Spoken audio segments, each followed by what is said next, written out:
क्या आप अपने बच्चों के बेहतर भविष्य का सपना देखते हैं? अब तो चाची और आसपास के ग्रामीण क्षेत्रों के युवाओं के लिए शिक्षा और रोजगार का सुनहरा अवसर ले आया है premiere Rishikesh of technology.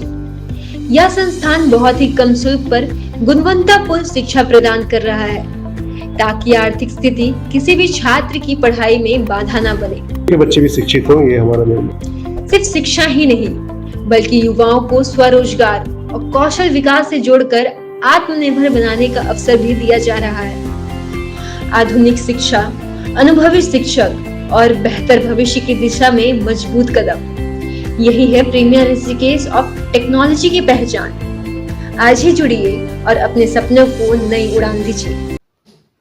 Jharkhand की 2 राज्यसभा सीटों पर कांग्रेस उम्मीदवार प्रणव झा की करारी हार को लेकर कांग्रेसी अब इस हार का टिकरा इंडिया ब्लॉक के आरजेडी और माले पर फोड़ रही है, क्योंकि 56 विधायकों के साथ इंडिया ब्लॉक के पास राज्यसभा की दोनों सीट जीतने की बहुमत की संख्या मौजूद थी। इसके बावजूद एक सीट पर हार का सामना देखना पड़ा। रामगढ़ जिले में शुक्रवार को रामगढ़ प्रखंड कार्यालय की न्यू बिल्डिंग के उद्घाटन कार्यक्रम के दौरान झारखंड राज्य के ग्रामीण विकास मंत्री दीपिका पांडे ने इस हार को लेकर कहा कि यह भी सच है कि हमें 6 वोट मिलने की जो उम्मीद थी, जो हमारी जीत को सुनिश्चित करता था, वो वोट हमें नहीं मिला। अब तो सबके सामने आवाज है कि किन लोगों ने वोट नहीं दिया। पार्टी में हमारे जो शीर्ष नेतृत्व के लोग थे वो पूरे चुनाव की प्रक्रिया में थे। आज सब दिल्ली पहुंचे हैं। पार्टी में हाईकमान को भी इससे अवगत कराया जाएगा और आगे हम लोग उसी प्रकार का निर्णय लेंगे। आपने हमारे प्रभारी महोदय को भी सुना होगा। आरजेडी और माले के हमें वोट ना देने की आशंका उन्होंने जताई। साथ ही उन्होंने कहा कि कांग्रेस ने कभी क्रॉस वोट झारखंड में नहीं किया।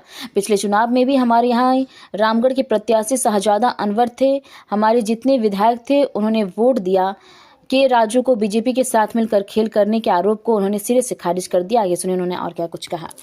यह भी सच है कि हमें 6 वोट जो मिलने की उम्मीद थी, जो हमारी जीत को सुनिश्चित करता, वो वोट हमें नहीं मिला है। तो अब तो सबके सामने बहुत ऑब्वियस है कि किन लोगों ने वोट नहीं दिया है।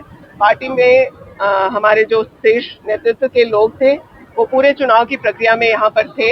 आज सब लोग दिल्ली पहुंचे हैं। पार्टी में हाईकमान को भी इससे अवगत कराया जाएगा और आगे फिर हम लोग उसी प्रकार से गठबंधन दल के किन लोगों ने लगा दिया? आपने हमारे प्रभारी महोदय को सुना होगा कि आरजेडी और माले के हमें वोट ना देने की आशंका उन्होंने जताई।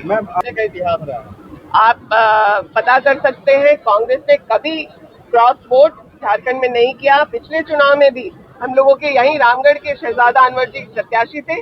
हमारे जितने विधायक थे उतने वोट हम लोगों ने दिए। वो भी के राजू जी को जानते होंगे। मैं बताना चाहूंगी उनके बारे में कि उनका प्रशासनिक बैकग्राउंड रहा है और आज जो ये JSLPS जैसी योजनाएं, चाहे मनरेगा में की योजना हो या भूमि अधिग्रहण के कानून को जमीन पर उतारने की बात हो, इन सभी कामों में उन्होंने बहुत बड़ा योगदान दिया है।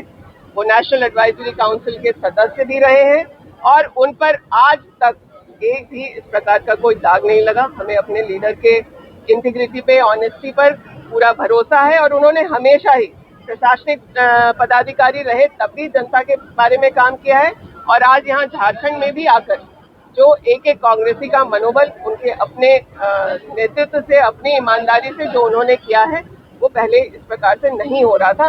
तो ये अनर्गल बातें हैं।